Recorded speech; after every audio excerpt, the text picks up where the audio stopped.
Hello दोस्तों, तो मैं आपका स्वागत करती हूँ अपने यूट्यूब चैनल में। तो आज मैं पढ़ाने वाली हूँ कृतिका बुक सीबीएसई बोर्ड इस जल प्रलय में। इसके जो लेखक हैं वे हैं फणीश्वर नाथ रेणु।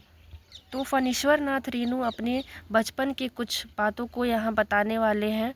तो चलिए जानते हैं वो क्या बताना चाहते हैं। मेरे गांव ऐसे इलाके में है जहां हर साल पूरब, पश्चिम और दक्षिण की कोसी, पनार, महानंदा और गंगा की बाढ़ से पीड़ित प्राणियों के समूह आकर पनाह लेते हैं। सावन भादों में ट्रेन की खिड़कियों से विशाल और सपाट परती पर गाय, बैल, भैंस, बकरों के हजारों झुंड मुंड देखकर ही लोग बाढ़ की विभीषिका का अंदाजा लगाते हैं। तो फणीश्वर नाथ रेणु अपने गांव के बारे में बता रहे हैं कि उनका गांव ऐसा है जहां कभी भी किसी भी एक जगह पे बाढ़ आती है, चाहे वो कोसी हो, पनार, महानंदा या गंगा, कहीं भी बाढ़ आती हो तो सारे लोग आके उन्हीं के यहाँ शरण लेते हैं। पनाह मतलब शरण लेना। सावन भादों में ट्रेन की खिड़कियाँ जब विशाल और सपाट पड़ती, उन वो वह ज़मीन जो बोई जाने वाली ना हो, तो उनका जो गांव था वो पड़ती था, जहाँ पे कि खेती वेती नहीं होता था और वहाँ कभी बाढ़ नहीं आती थी। इसके कारण जितने भी बैल, भैंस, बकरों के हजारों झुंड जित होते थे वो सारे बाढ़ की विभीषिका पहले से ही बाढ़ की भयंकरता का अंदाज़ा लगा लेते थे। पड़ती क्षेत्र में जन्म लेने के कारण अपने गांव के अधिकांश लोगों की तरह मैं भी तैरना नहीं जानता, किंतु 10 वर्ष की उम्र से पिछले साल तक बॉय स्काउट, स्वयंसेवक, राजनीतिक कार्यकर्ता अथवा रिलीफ वर्कर की हैसियत से बाढ़ पीड़ित क्षेत्रों में काम करता रहा हूँ। और लिखने की बात, परती क्षेत्र में जो लेखक थे उनका जन्म हुआ था परती क्षेत्र में, यानी उनके गांव में कभी खेती नहीं होती थी क्योंकि उनके गांव में पानी की कमी रहती थी। इसी कारण वो कभी खेती नहीं देख सके। तो वो बताना चाह रहे हैं परती क्षेत्र में जन्म लेने के कारण अपने गांव के अधिकांश लोगों की तरह वो भी तैरना नहीं जानते थे। जहां बारिश ही नहीं होगा वहां लोग कैसे तैरना जान सकते हैं। तो वो तैरना नहीं जानते थे, किंतु 10 वर्ष की उम्र में उन्होंने पिछले साल ही बॉय स्काउट, स्वयंसेवक और राजनीतिक कार्यकर्ता अथवा रिलीफ वर्कर की हैसियत से बाढ़ पीड़ित क्षेत्रों में काम करते थे। और लिखने की बात, वो बॉय स्काउट, स्वयंसेवक, राजनीतिक कार्यकर्ता अथवा रिलीफ वर्कर की हैसियत से बाढ़ पीड़ित क्षेत्रों में काम करते थे। और लिखने की बात, हाई स्कूल में बाढ़ पर लिखकर प्रथम पुरस्कार पाने से लेकर धर्म युग में कथा दशक के अंतर्गत बाढ़ की पूरी कहानी को नए पाठ के साथ प्रस्तुत कर चुका हूँ।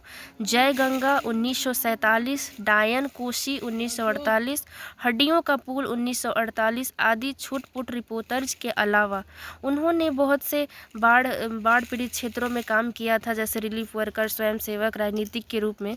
हाई स्कूल में बाढ़ पर लिखा था उन्होंने एक बार। हाई स्कूल में बाढ़ पर लेख लिखकर प्रथम पुरस्कार पाने से लेकर उन्होंने धर्म युग की कथा दशक के अंतर्गत बाढ़ की पुरानी कहानी को नए पाठ के साथ प्रस्तुत कर चुके थे। उनका पहला पुस्तक जो लिखा गया था वो था जय गंगा 1947 में, डायन कोसी 1948, हड्डियों का पुल 1948 आदि छुट-पुट रिपोर्टर्स के अलावा मेरे कई उपन्यासों में बाढ़ की विनाश लीलाओं के अनेक चित्र अंकित हुए हैं, किंतु गांव में रहते हुए बाढ़ से घिरने, बहने, भसने और भोगने का अनुभव कभी नहीं हुआ। उनका तो फणीश्वर नाथ रेणु ने कई रिपोर्टर जैसे गंगा, डायन वगैरह लिखा था। उसके अलावा उनके कितने उपन्यास भी थे। मेरे कई उपन्यासों में बाढ़ की विनाश लीलाओं के अनेक चित्र अंकित हुए हैं। उन्होंने जितने भी कहानियाँ लिखी उसमें उनके अनेक चित्रों में बाढ़ की विनाश लीलाओं के बारे में ज़्यादा लिखा गया था, किंतु गांव में रहते हुए बाढ़ से घिरने, बहने, भसने और भोगने का अनुभव कभी नहीं हुआ। फणीश्वर नाथ रेणु अपने बारे में बताते हैं कि वो गांव में रहते थे, फिर भी बाढ़ से कभी घिरे नहीं, कभी बहे नहीं और कभी भसने और भोगने का अनुभव नहीं किया, क्योंकि उनका गांव पड़ती रहता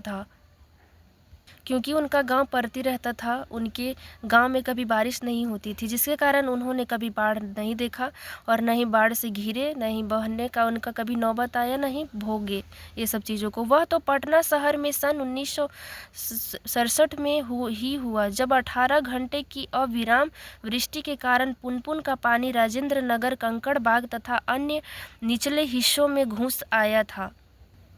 वह तो पटना शहर में सन 1967 में ही हुआ।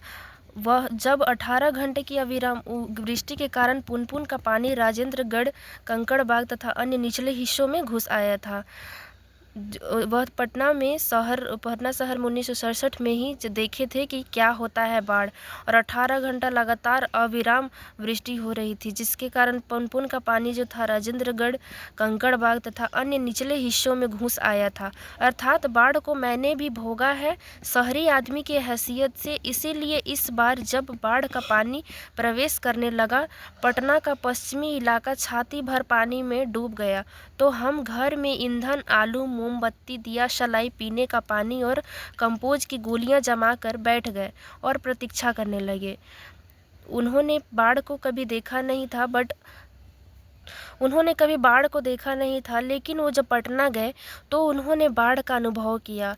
वो बोल रहे हैं कि बाढ़ को मैंने भी भोगा है शहरी आदमी की हैसियत से, क्योंकि वो पटना में थे तो पटना में शहरी आदमी की हैसियत से भोगे। इसीलिए इस बार जब बाढ़ का पानी प्रवेश करने लगा तो पटना का पश्चिमी इलाका छाती भर पानी में डूब गया, तो हम घर में ईंधन, आलू, मोमबत्ती, दिया सलाई, पीने का पानी और कंपोज।